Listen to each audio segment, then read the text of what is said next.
شروع اللہ کا نام لے کر جو بڑا مہربان نہایت رحم والا ہے۔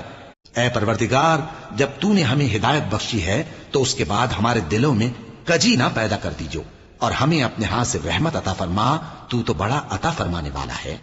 اے پروردگار، تو اس روز جس کے آنے میں کچھ بھی شک نہیں سب لوگوں کو اپنے حضور میں جمع کر لے گا، بے شک اللہ خلاف وعدہ نہیں کرتا۔ جو لوگ کافر ہوئے اس دن نہ تو ان کا مال ہی اللہ کے عذاب سے ان کو بچا سکے گا اور نہ ان کی اولاد ہی کچھ کام آئے گی، اور یہ لوگ آتش جہنم کا ایندھن ہوں گے۔